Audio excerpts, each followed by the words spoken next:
సంక్షేమ వసతి గృహం వారి పాలిట సంక్షోభ వసతి గృహమైంది. అసౌకర్యాలే అక్కడ రాజ్యమేలుతున్నాయి. ప్రమాదానికి హేతువుగా మారింది. నీటి వసతి లేక సమీప చెరువులోనే స్నానాలు చేస్తూ విద్యార్థులు నానా పాట్లు పడుతున్నారు. కూలేందుకు సిద్ధంగా ఉన్న శిథిల భవనానికి ఊతంగా కర్రలు పెట్టి హంగులద్దుతున్నారు. శ్రీకాకుళం జిల్లాలో మరమ్మతులో ఉన్న అన్ని వసతి గృహాల్లోనూ ఇదే తంతు. ఆర్థిక సంవత్సరం ముగింపులో ఉన్న నిధులను ఊడ్చేందుకు చేస్తున్న కల్పిత పనులపై ఈటీవీ ఆంధ్రప్రదేశ్ పరిశీలనాత్మక కథనం.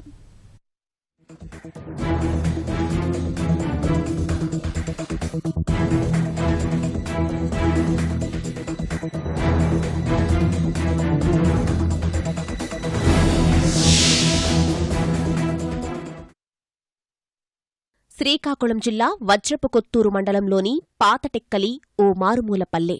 ఇక్కడ బీసీ వసతి గృహం అధికారుల నిర్లక్ష్యానికి నిలువుటద్దంలా నిలుస్తోంది. ఏదో క్షణాన పేకడలా కూలిపోయే స్థితిలో ఉంది. దురదృష్టవశాత్తు 106 మంది పిల్లలు ఇక్కడ ఉన్నారు. వీరంతా పేద విద్యార్థులే. ఇబ్బందులున్నా సరే చదువు కోసమని అన్నింటినీ పక్కన పెట్టి పొంచి ఉన్న ప్రమాదం కిందే బతుకుతున్నారు.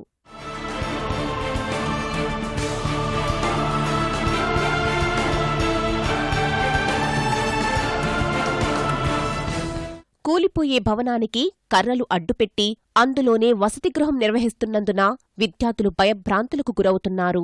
ఇప్పటికే గదుల్లో పైకప్పులు పెచ్చులూడి పడుతున్నాయి. విద్యార్థులు తీవ్ర ఆందోళన చెందుతున్నారు. పగుళ్లు లేని గది అంటూ ఇక్కడ లేదు.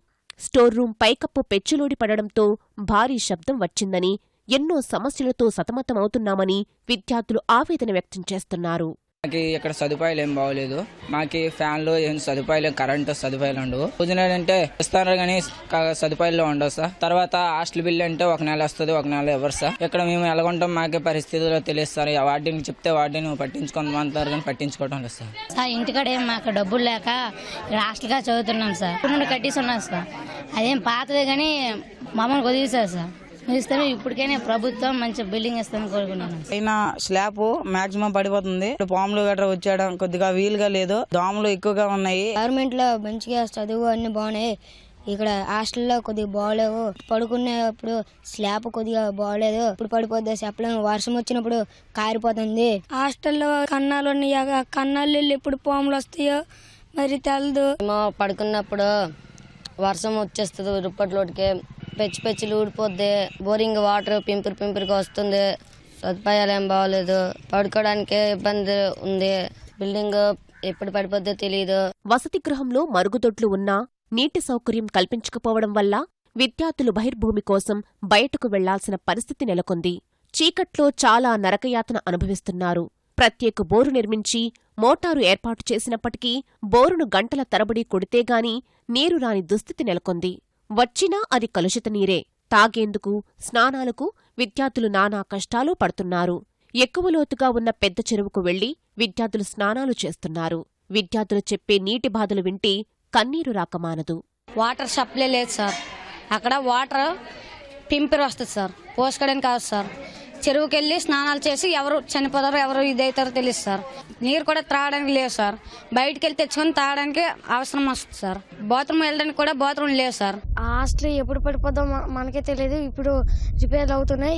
ఈ రిపేర్ల వల్ల మాకు జరిగిన మేలు ఏది లేదు. స్నానం చేయడానికి ఏది లేవు. ఇదో ఈ చెరువులలో పోసుకోవాల్సి వస్తుంది. ముళ్ళు చాలా ఉన్నాయి. ఇంటి దగ్గర స్తోమత లేక ఈ హాస్టల్లో ఉంటున్నాం తప్ప ఎలా అవుతుందంటే మేము హాస్టల్లో ఉండలేము. ఒక ఫ్యాన్ ఉన్నది అంకుల్. 2 రూములు ఫ్యాన్ లేదు అంకుల్.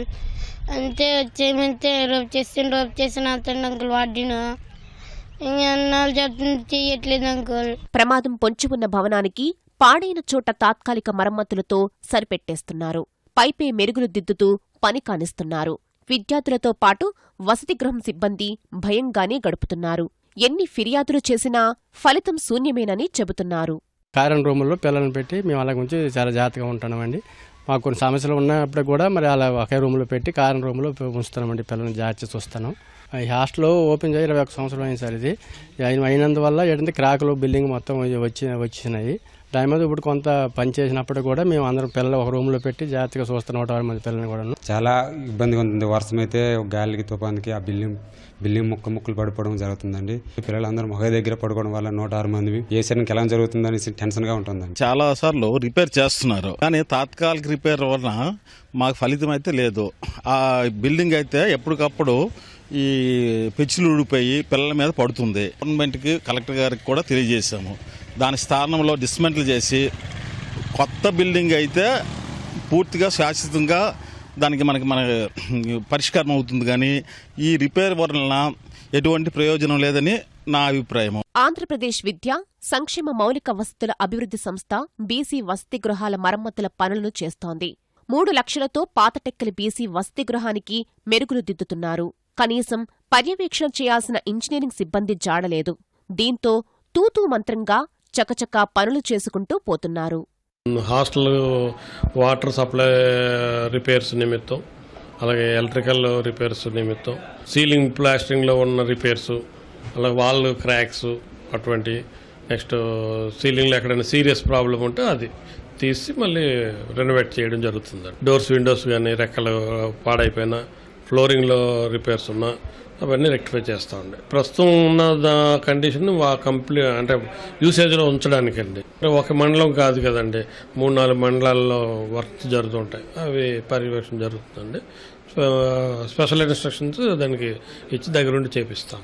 కూలేందుకు సిద్ధంగా ఉన్న పాతటెక్కలి వసతిగృహం భవనానికి ఎందుకు మెరుగులు దిద్దుతున్నారని ఈటీవీ ఆంధ్రప్రదేశ్ ఆరా తీయగా వాస్తవాలు బయటకు వచ్చాయి. జిల్లాలో 24 వసతిగృహాలకు పైపై మెరుగులు దిద్దుతూ పని కానిచ్చేస్తున్నారు. జిల్లా అంతటా 1,74,00,000 నిధులను కేటాయించారు. ఆర్థిక సంవత్సరం ముగింపులో ఉన్న నిధులను ఊడ్చేద్దామని అధికారులు పనులను చేస్తున్నారని విమర్శలు వెల్లువెత్తుతున్నాయి. ఏపీడబ్ల్యూఐడిసిలో సోషల్ వెల్ఫేర్ అండ్ బీసీ వెల్ఫేర్కి సంబంధించిన వర్క్లు టేకప్ చేస్తున్నాం. బీసీ హాస్టల్కి సంబంధించి 24 హాస్టల్స్కి ఈ 16-17లో ఫైనాన్షియల్ ఇయర్లో మనకి శాంక్షన్ 1,74,00,000 వచ్చింది. అందులో టెండర్ పిలవడం జరిగింది. ఈ ఎలక్షన్ కోడ్ దీనివలన అగ్రిమెంట్లు కొన్ని వర్క్లు టేకప్ చేయలేకపోయాం, కొన్ని అవుతున్నాయి. మా ప్లానింగ్ ఏంటంటే ఈ ఫైనాన్షియల్ ఇయర్లో కాకుండా నెక్స్ట్ April, May సెలవుల్లో పిల్లలు ఇంటికి పోతారు కాబట్టి ఖాళీగా ఉంటాయి. హాస్టల్స్ అన్నీ కూడాను పక్కగా తయారు చేసి జూన్ కల్లా మళ్ళీ రీఓపెన్కి ఇద్దామనేసి మా ప్రయత్నం. కంటి మీద కునుకు లేకుండా చదువు కోసం నానాపాట్లు పడుతున్న విద్యార్థులు తమ సమస్యలు తీర్చాలని ప్రభుత్వాన్ని వేడుకుంటున్నారు. వసతి గృహం విషయంలో చేతులు కాలిన తర్వాత ఆకులు పట్టుకున్న చందాన కాకుండా ముందు జాగ్రత్త వహించాలని స్థానికులు కోరుతున్నారు.